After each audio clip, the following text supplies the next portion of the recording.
주신 하나님의 말씀 학개서 2장 10절에서 23절까지 말씀 저와 여러분이 한 절씩 교독합니다. 저부터 읽습니다.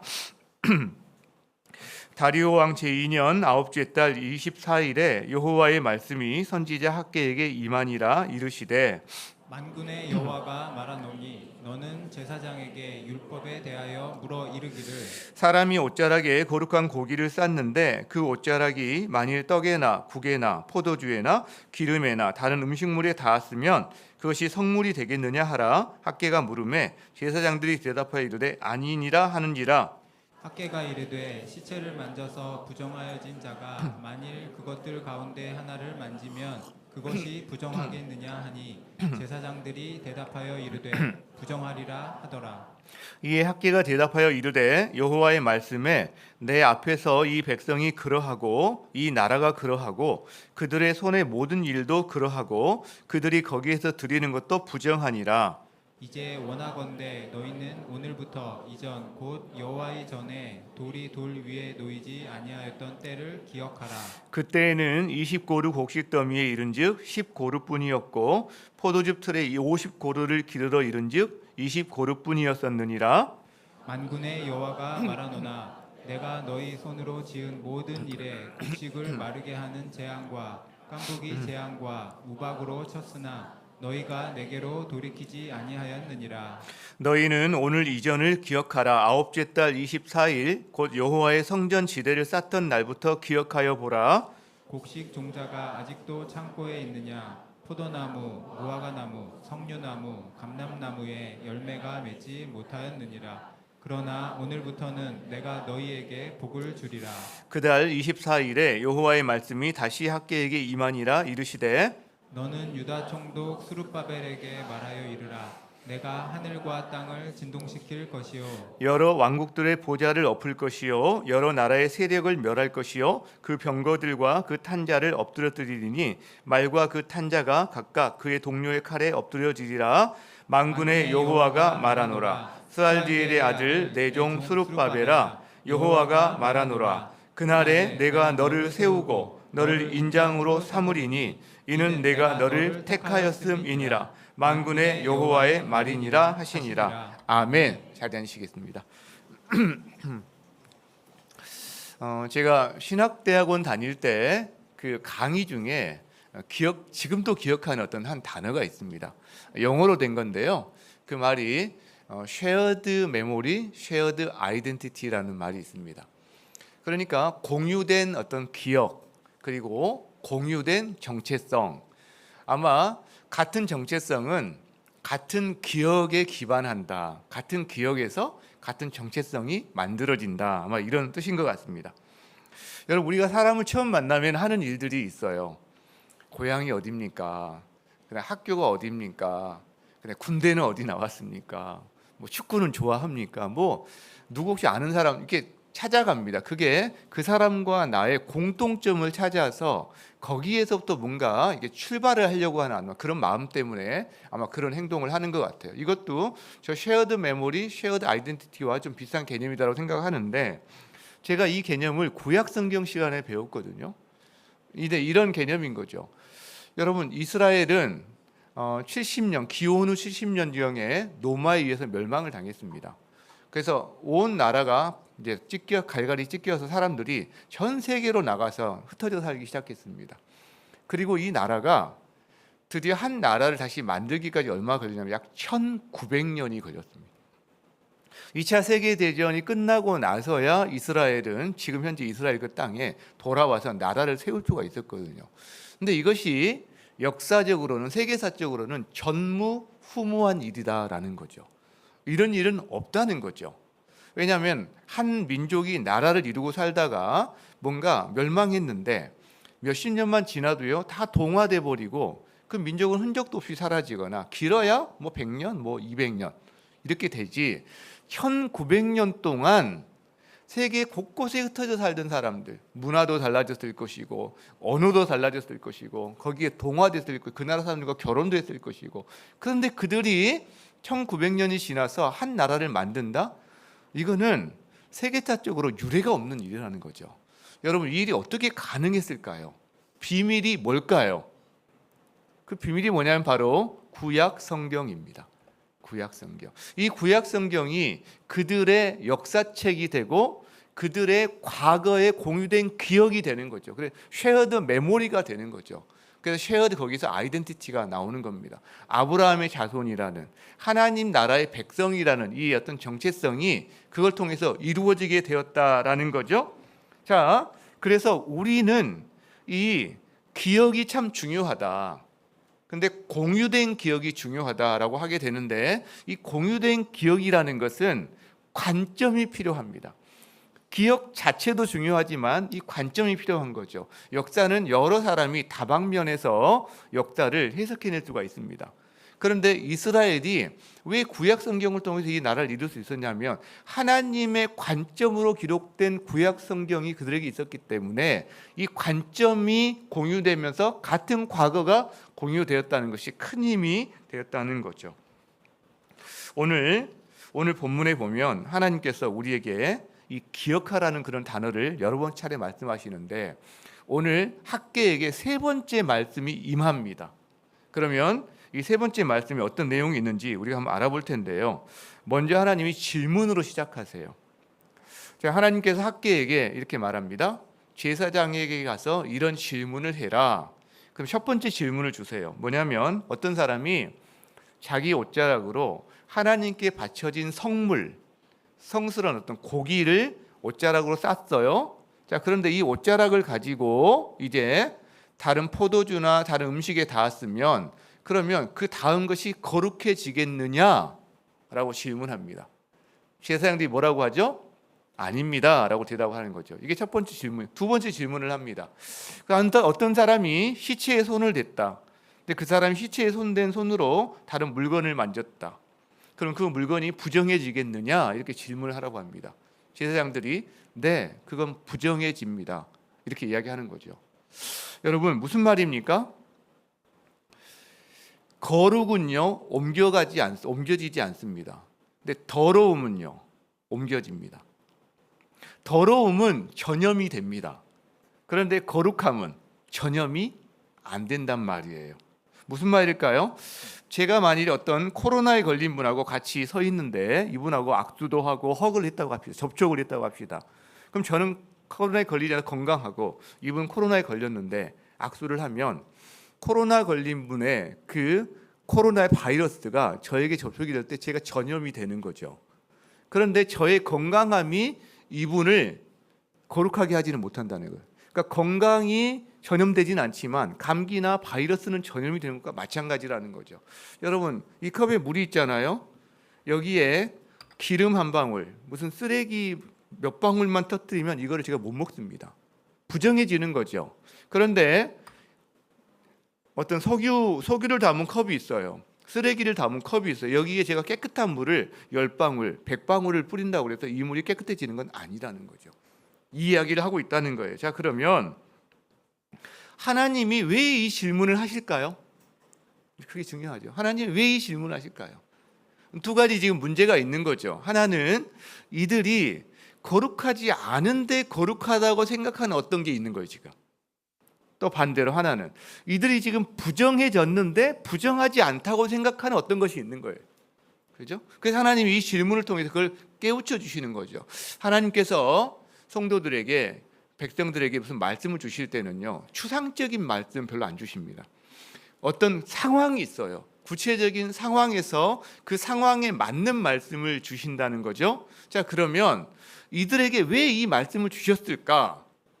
2500년 전의 이야기고 우리에게는 간략하게 기록되어 있다 보니까 우리는 와닿지 않지만 이 말씀이 임했을 때 그 당시 사람들에게는 아마 명확하게 깨달아지는 게 있었을 거예요. 왜? 그들의 상황에서 주신 말씀이니까. 그러면 그들에게 어떤 상황이 있었느냐? 잘 몰라요. 그러나 알 수 있어요. 어떻게? 학개서 말씀 전체를 통해서 그 학개서에 쓰여진 시대를 가르쳐준 다른 성경 말씀을 통해서 우리 상황을 우리가 추론해 볼 수 있는, 유추해 볼 수가 있는 거죠. 두 가지 상황을 우리가 생각해 볼 수 있다고 생각하는데 하나는 뭐냐면 여러분 이 말씀을 주신 때가 언제입니까? 9월 24일. 자, 그러면 성전 재건이 시작된 때는 언제죠? 6월 24일. 즉 성전 재건이 시작되고 지금 얼마의 시간이 흐른 거죠? 약 3개월의 시간이 흐른 거예요. 자, 이때 무슨 일이 벌어지죠? 사람들 안에 이런 생각이 듭니다. 성전을 재건하는 행위 자체가 거룩하기 때문에 내가 거룩한 사람이 되지 않았을까? 이런 생각하는 거예요. 자기가 지금 뭔가 하나님 앞에 뭔가 헌신하고 거룩한 행위를 하고 있는 거예요. 그래서 자기가 거룩해졌다고 생각하는 거예요, 실제로. 그리고 하나님 앞에 이제 나는 축복받을 권리가 있다라고 주장할 권리가 있다고 생각하는 거죠. 여러분, 우리도 그런 생각을 많이 해요. 우리가 예배를 재건하자 그래서 예전에는 예배도 뜨문뜨문 나오고 심지어 안 나오다가 이제 제가 예배를 나오기 시작했어. 막 새벽 예배도 드리기 시작하고 심지어 수요 기도에도 막 나오고 시작했어. 게다가 안 하던 봉사까지 막 해. 그러면 하나님 나 괜찮은 사람이죠. 이제 저 축복하셔야 되겠죠. 이런 생각을 해요. 근데 만일 어떤 어려움을 겪었다 그러면 아니 하나님 내가 이렇게 예배도 드리고 이렇게 헌신도 했는데 내 축복 받아야 되는 권리가 생겼는데 지금 뭐 하시는 겁니까 지금? 혹시 지금 뭔가 잘못하고 계신 거 아닙니까? 이런 생각을 하는 것 자체가 같은 맥락이다라는 거죠. 여러분, 우리는요, 내가 유명한 목사님의 설교를 듣고 있으면 내가 유명한 괜찮은 신자가 된 것 같은 생각이 들어요. 내가 큰 교회 다니고 있으면 내가 정말 큰 신앙인이 된 것 같은 착각에 빠지는 약간 비슷한 그런 개념이라는 거죠. 하나님은 뭐라고 말씀하시는가요? 네가 하나님의 성전을 짓는 것 그거 거룩한 행위 맞아. 근데 네가 거룩한 행위 몇 개 하고 있다고 그래서 네 존재가 거룩해지는 건 아니야. 이 말씀을 하고 있다는 거죠. 인간의 한계입니다. 자, 근데 또 한 가지 상황이 더 있어요. 학계서에는 나오지 않지만 같은 시대를 표현하는 다른 성경을 통해서 알 수 있는 게 뭐냐면 사마리아 사람들이 등장합니다. 이 사마리아 사람들 때문에 사실은 성전 재건이 중단되고 16년 동안 중단된 거거든요. 그들이 방해하고 모함하고 이랬단 말이에요. 그런데 그걸 뚫쳐내고 이들이 지금 성전 재건을 다시 시작했어요. 그러니까 작전을 바꿉니다. 우리도 성전 재건에 참여하고 싶다. 우리도 모세 오경을 가지고 있잖아. 그러니까 우리가 성전 재건에 참여할 자격이 있어. 그리고 우리가 도와주면 너희가 좋을 거 아니야. 이렇게 말을 합니다.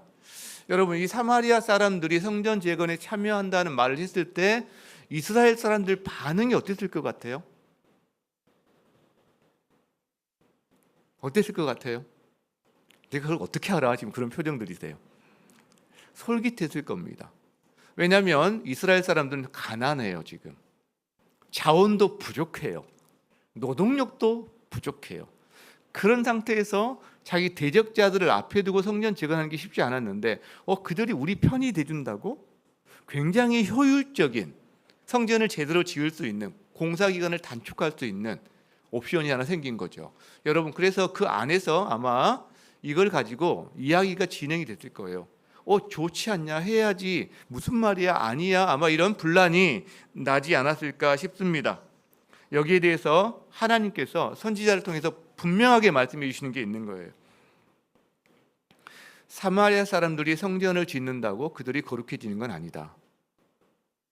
사마리아의 부정함이 오히려 너희를 부정하게 만들 뿐이다. 그 이야기를 아까 질문을 통해서 말씀해 주고 있다는 거예요. 하나님이 원하시는 건 뭐냐?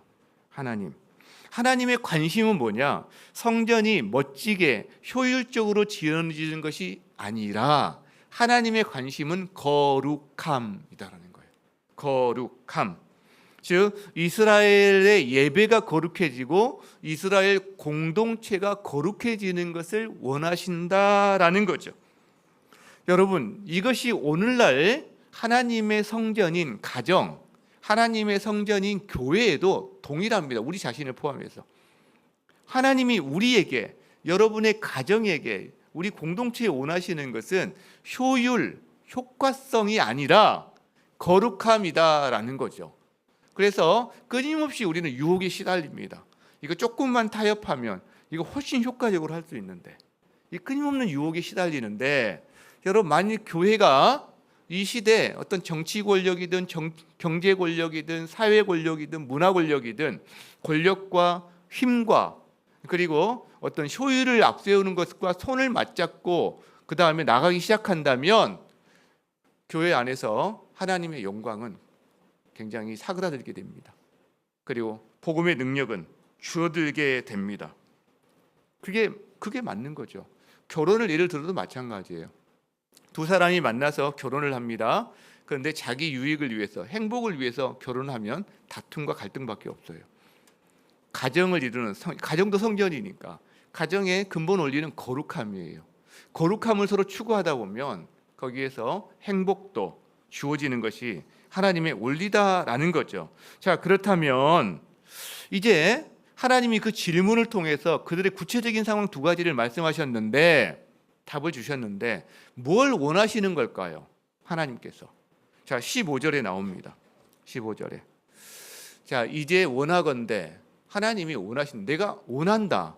그러니까 하나님이 이스라엘 백성들에게 원하는 내용이 나오는 거죠.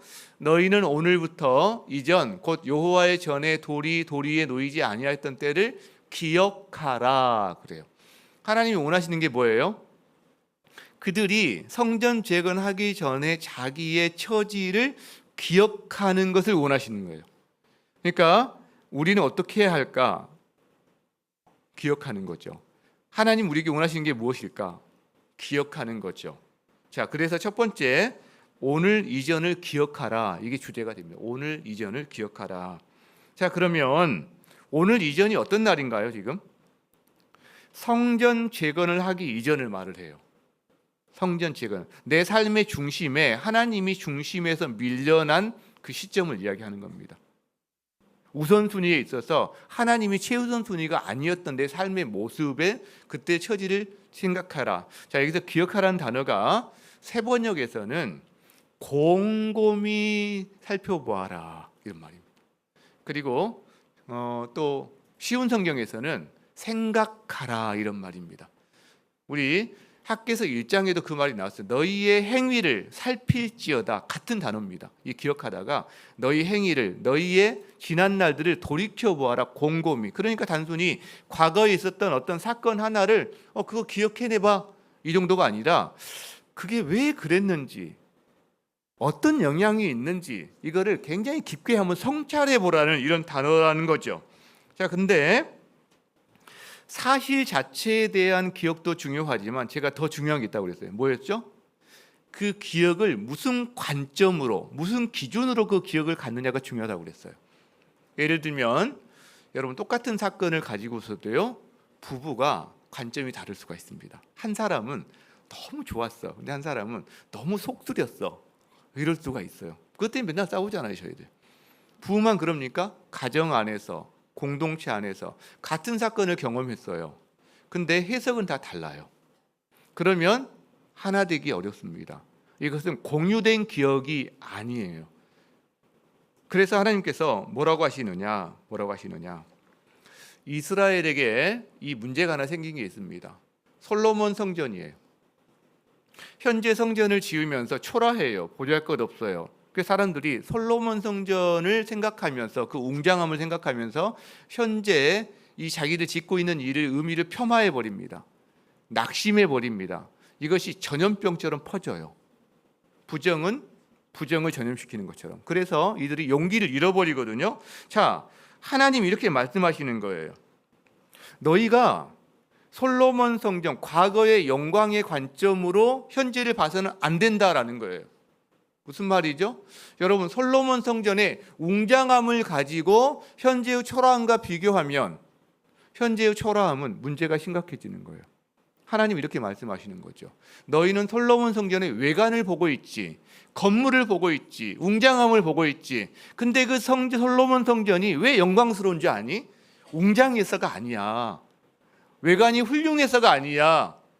다윗으로부터 시작해서 솔로몬 시대에 수많은 백성들의 땀과 헌신이 있었고, 그래서 그 성전이 봉헌되었을 때 하나님 앞에 드린 선물이었기 때문에 하나님이 그룹으로 빽빽하게 채워주셨던 내 영광이 거기 있었기에, 내 임재가 거기 있었기에 솔로몬 성전은 영화롭고 영광스러운 거야. 너희는 뭘 보고 있지?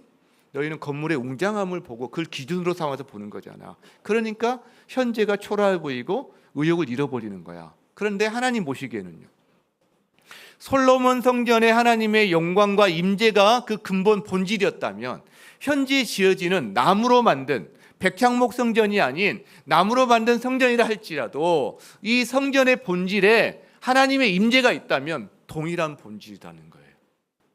하나님이 그렇게 말씀하시는 거예요. 그러니까 주님은 말씀하시는 거죠. 과거의 영광이 너의 기준이 되도록 방치하지 말아라. 그 본질을 봐라.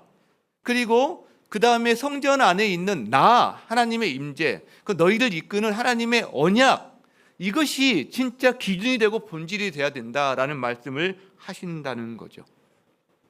여러분, 우리 자신도요, 우리 가정도요, 우리 공동체도 똑같아요. 과거의 영광을 기준으로 삼으면요, 현재는 늘 문제투성이밖에 안 됩니다. 그래서 일찍 뭐 어떤 연예인이든 어떤 아주 최고의 자리에 올라버린 사람들은요, 그 뒤가 이렇게 좀 좋지 않은 경우가 참 많아요. 왜? 너무 일찍 영광을 맛봐버려서 이게 기준이 되니까 여기 이미 최고로 맛봤는데 자기 인생 더 맛볼 게 있나요? 없는 거죠.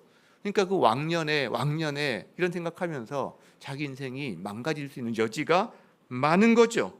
실제로 많은 거죠. 하나님은 우리 교회도 그럴 수 있습니다. 예전이 참 좋았는데, 수가 좀 적을 때 성도들 다 알고 인사하고 좋았는데, 예배 끝나면 여기 의자 다 치우고 여기다 탁자 깔고 목장이 다 모여서 여기다 밥 먹던 때가 참 좋았는데, 여러분, 저도 좋았어요. 그리고 저도 지금도 그렇게 할 수 있으면 좋겠어요. 이 자리에서 우리가 2층만 아니라 2층 각 방 다, 그 다음에 여기도 다 밥 먹었죠. 우리가 3부 예배 끝나고 나면.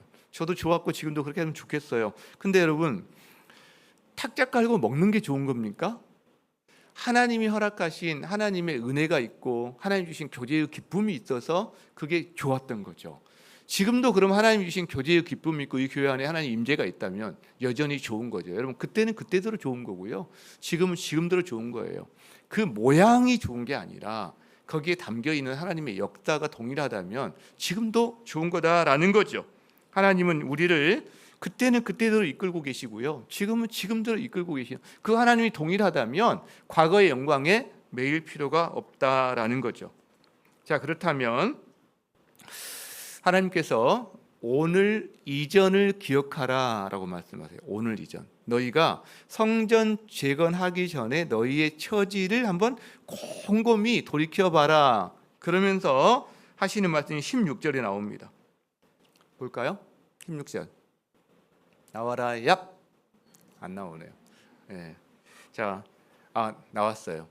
자, 이렇게 말씀하십니다. 너희가 수확을 하러 가는데 여기 이 밭에서는 20고루 정도는 나올 거야. 근데 막상 걷어보니까 10고루, 절반밖에 안 나와요. 이 포도밭에서는 50고루 정도 나올 거야. 근데 막상 걷어보니까 절반도 안 나와요. 그런 일이 벌어졌다라는 거죠. 자, 학개서 1장에서도 비슷한 말씀하신 적이 있어요. 1장 6절에 이 말씀이 나오죠. 많이 뿌렸어요. 수확이 적어. 먹어요. 배부르지가 않아. 흡족하지가 않아. 마셔도 뭔가 더운 여름날 냉수를 기대했는데 뭔가 미지근한 물을 먹는 것 같은 그런 느낌일 수 있죠. 따뜻하지 못하고 일꾼이 월급을 받았는데 하루 만에 다 나가고 마이너스가 돼 있어. 구멍 뚫어진 전대. 여러분, 이것이 바로 너희가 성전을 재건하기 전에 너희의 처지를 표현하는 말이다라고 지금 성경에서 이야기한다는 거죠. 제가 이 말씀을 보면서 저의 삶을 한번 돌이켜봤어요. 저도 여기에 해당되더라고요.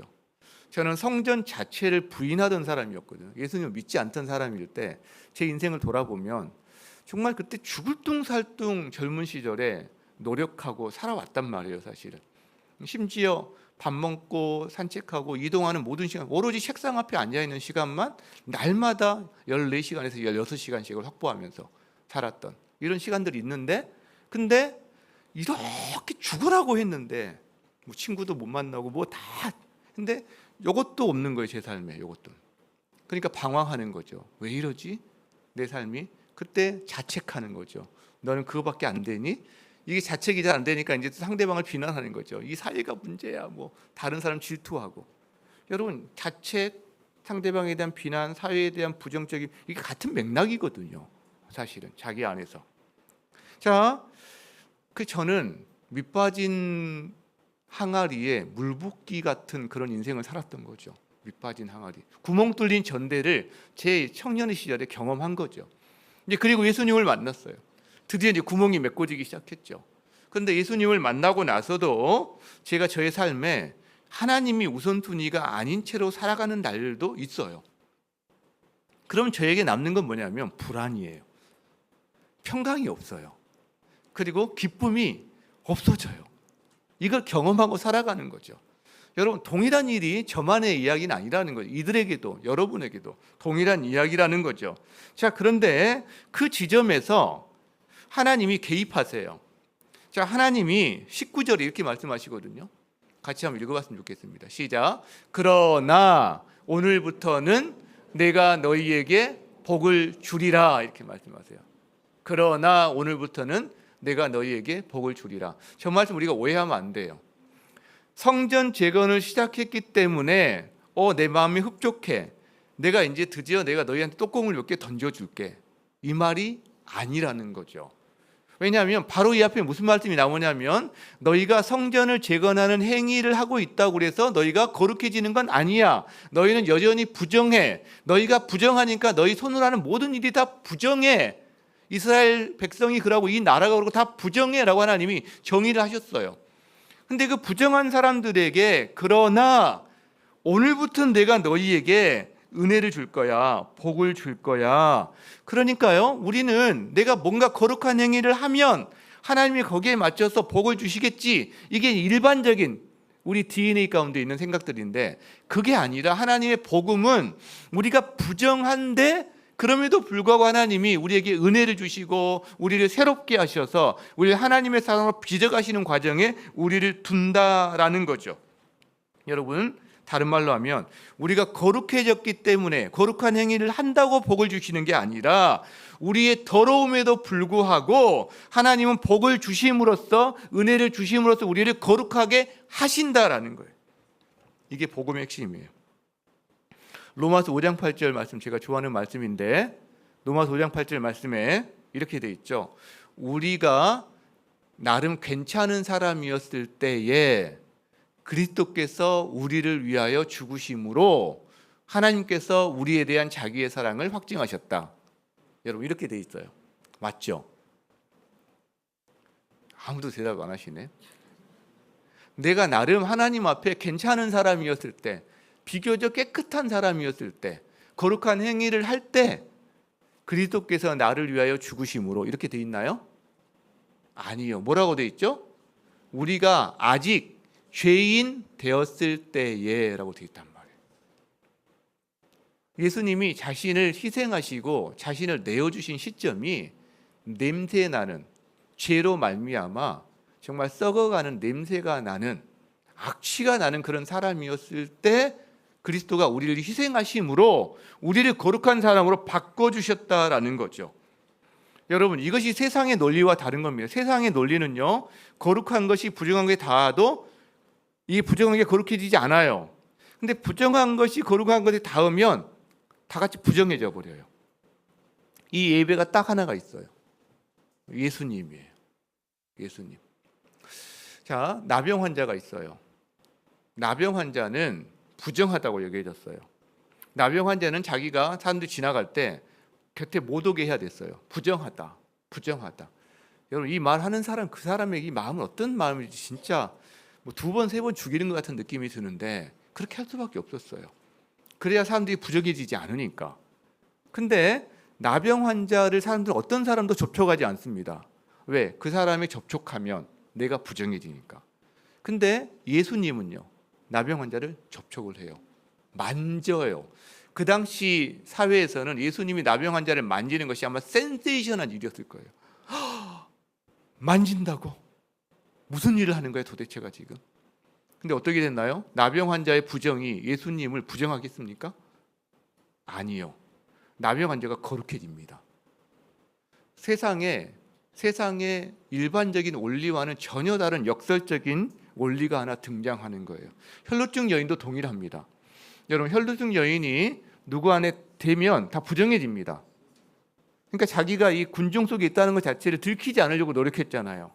그런데 혈루증 여인의 손이 예수님의 옷에 닿았을 때 예수님이 더러워지는 게 아니라 이 여인이 깨끗함을 받습니다. 예수님이니까. 이게 어떻게 가능한 거죠? 여러분, 혈루증 여인의 더러움을 예수님이 가져가시고 예수님 안에 있는 거룩함을 혈루증 여인에게 주신 거예요. 교환이 일어난 겁니다.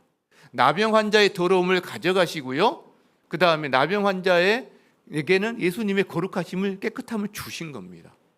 그분의 죽음으로 우리의 죄를 가져가시고 우리에게는 그분의 영원한 생명을 주신 거죠. 교환이 일어나는 거예요. 예수님은 자기를 희생하심으로.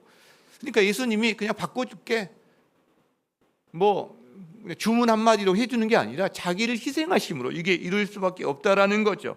여러분, 그래서 어떤 분은 제가 이 단어를 듣고 깜짝 놀란 게 있는데 예수님은 이렇게 표현하더라고요. 걸레가 되신 예수님. 이해가 되나요?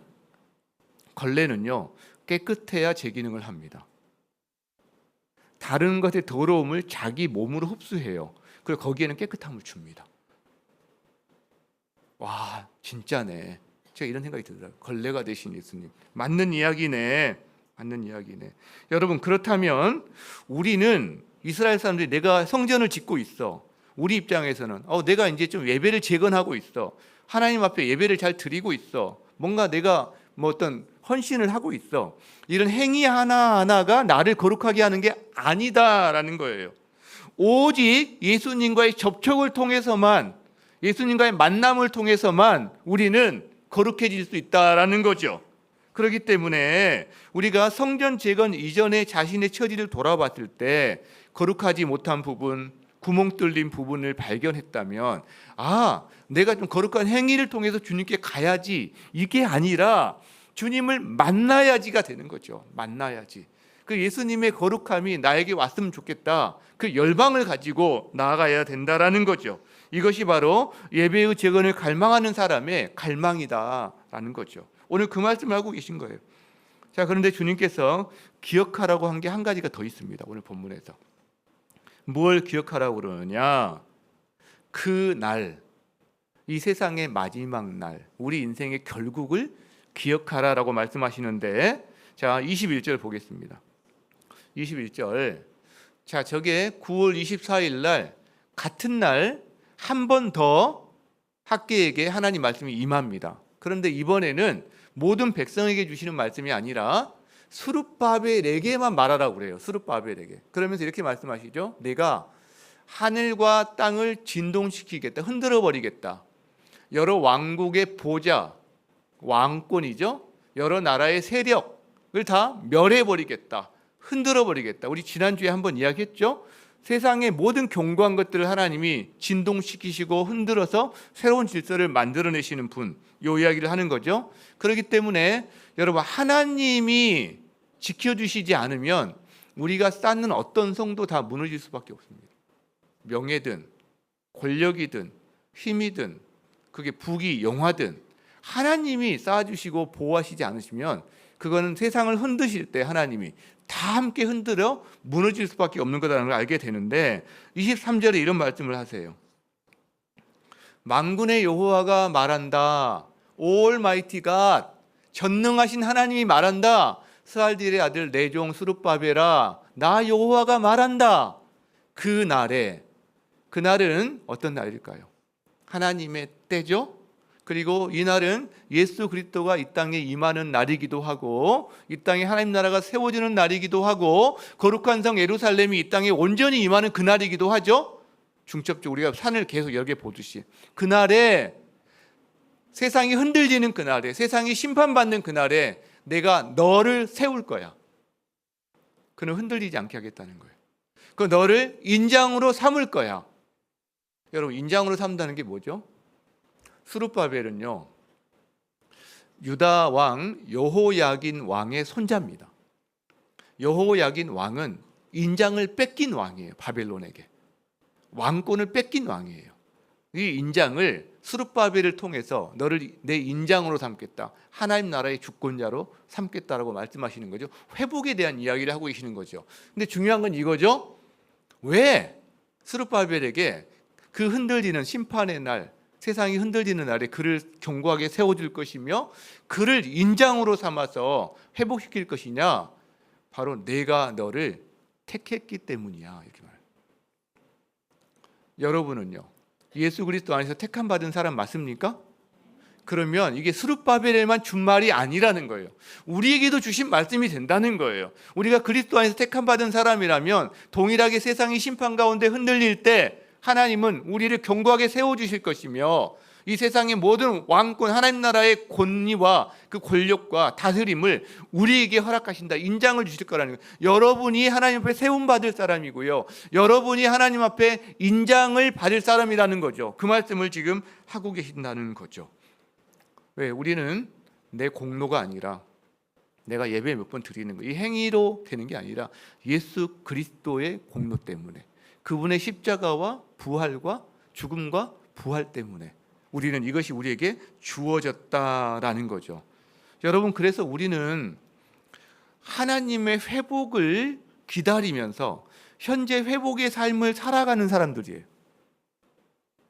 우리는 과거에 성전 재건이 되지 않았던 때를 돌아보면서 나 자신이 하나님의 얼굴을 구하는 삶으로 돌이키고, 그리고 그날을 기억하면서 현재의 고난과 어려움이 있지만 이날 하나님이 나를 세우실 것이며 인장을 주실 거라는 걸 믿음으로 오늘을 살아가는, 이것이 바로 오늘부터 너희에게 내가 복을 주리라, 이 말씀을 가지고 살아가는 그런 사람들인 거죠. 동시에 이 사람은 회복자예요.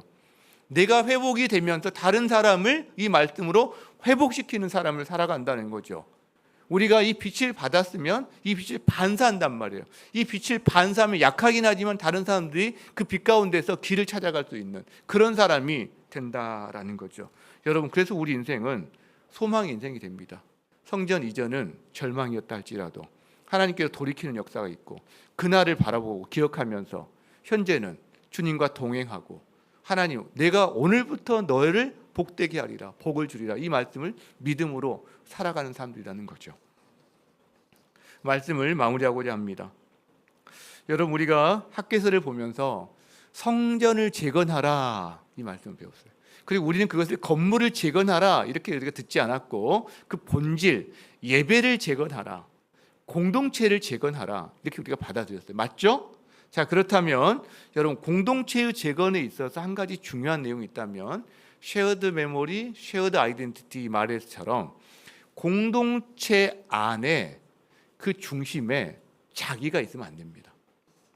공동체의 중심에 자기 이익, 자기 행복, 자기 생각, 자기 관점만 가지고 공동체를 바라보면 분란과 다툼밖에 일어나지 않습니다. 가정에서도 마찬가지고 교회 공동체도 마찬가지고, 이 공동체 안에 뭐가 있어야 되죠? 하나님이 원하시는 거룩, 이것이 중심이 되면 그러면 같은 아이덴티티를 가지고 살아갈 수 있다라는 거죠. 자, 그리고 예배의 재건 하나만 살펴볼 텐데, 예배의 재건은 모든 것의 기본이 되겠죠. 모든 것의 힘이 되고 근본이 되는데, 그런데요, 이스라엘 사람들이 성전을 재건하는데 하나님은 너희 부정해, 네가 하는 모든 게 다 부정해, 이렇게 말한단 말이에요. 왜 그럴까요? 우리도 하나님 앞에 예배의 재건을 생각하면서 예배를 드리고 새벽 예배 드리고 삶의 예배 드리고 개인적인 경건의 시간을 가질 텐데, 자칫하면 우리도 혹시 하나님 앞에서 너 그래도 부정해 라는 말 들을 수 있지 않을까요? 왜 그럴까요? 그게 이사야 1장에 나옵니다. 이사야 1장에 무슨 말이 나오냐면 하나님께서 말씀하세요. 너희의 무수한 재물이 내게 무엇이 유익하겠느냐? 나는 순 양의 번제, 살찐 짐승의 기름에 이미 배불렀고, 나는 너희의 소송아지나 어린 양이나 순년소, 수많은 예배를 말하는 거예요. 수많은 재물, 수많은 예배 내가 기뻐하지 않아 라고 말해요. 여러분, 만일 우리가 하나님 앞에 예배의 재건을 놓고 기도하면서 막 예배 드리고 이렇게 하는데, 헌신하고 하나님께 헌금 드리고 하는데 하나님이 기뻐하지 않아, 그러면요 힘든 일이 벌어지는 거죠. 자, 왜 그러느냐? 그 다음에 하나님 이렇게 말씀하셨어요. 너희가 내 앞에 보이러 오니 예배드리는 거죠. 이것을 누가 너희에게 요구하였느냐? 너희는 내 마당만 밟을 뿐이다라고 말씀합니다. 내 마당만 밟을. 여러분, 우리가 예배 횟수를 늘리자는 거 아닙니다. 우리가 새벽기도 안 나오신 분 새벽기도 나와라. 나오면 물론 좋겠죠. 그러나 그 형식 몇 가지를 이야기하는 게 아닙니다. 수요기도에 나와라. 큐티 안 하는 사람 큐티해라. 그럼 네 예배가 회복될 거야. 이렇게 단정적으로 말할 수 없다라는 거죠. 왜? 횟수를 늘리고 행위를 늘리는 게 자칫하면 마당만 밟게 하는 것이 될 수 있으니까.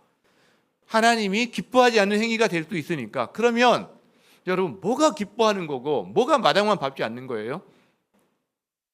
성전에 갔으면 하나님 얼굴을 보고 와야죠. 그게 마당만 밟지 않는 거죠. 얼굴을 안 밟고 마당만 밟고 나 다녀갔어요 하고 돌아가는 거죠. 여러분, 그래서 우리 예배의 본질은 하나님의 임재라는 거죠. 하나님의 얼굴을 구하는 것, 주님을 만나는 것이라는 거죠. 우리가 예배를 재건한다, 예배가 회복된다라고 할 때 우리 하나님 앞에 이걸 구할 수 있으면 좋겠어요. 하나님, 임재해 주십시오. 하나님, 주의 얼굴에 빛을 비추어 주십시오. 주님, 만나 주십시오. 이 예배가 여러분의 큐티가 경건의 시간이 10분을 하더라도 그냥 나 했어 체크하기 위한 게 아니라 10분을 하더라도 집중해서 하나님의 얼굴을 구하고 주님의 임재를 구한다면 의미가 있다라는 거죠. 일주일에 7번을 다 못한다 할지라도 바빠서 뭐 한다 할지라도 출근하면서 여러분이 지하철 안에서 기도한다 할지라도 하나님의 얼굴을 잠시라도 구한다면 의미가 있다라는 거죠. 왜? 그게 마당만 밟고 가는 게 아니기 때문에. 저는 이 이야기가 우리 안에 마당만 밟는 것이 아닌 주의 얼굴을 구하고 주님의 임재를 구하는 예배가, 우리 삶의 예배가 우리 가운데 가득해지기를 축복합니다. 우리 공동체가 정말 재건되어서 하나님 중심으로, 하나님의 거룩함 중심으로, 하나님의 사랑을 중심으로 공동체가 더 단단해지는, 세워지는 이런 은혜가 있기를 주의 이름으로 축복합니다. 그때 하늘의 문이 열리는 예배가 우리 가운데 가득하기를 주의 이름으로 축원합니다. 우리 함께 그 마음으로 찬양하겠습니다. 하늘의 문을 여소서, 이곳에 임재하소서. 우리는 주님을 기다립니다. 우리의 이 찬양이 우리의 기도가 되었으면 좋겠습니다. 함께 찬양합니다.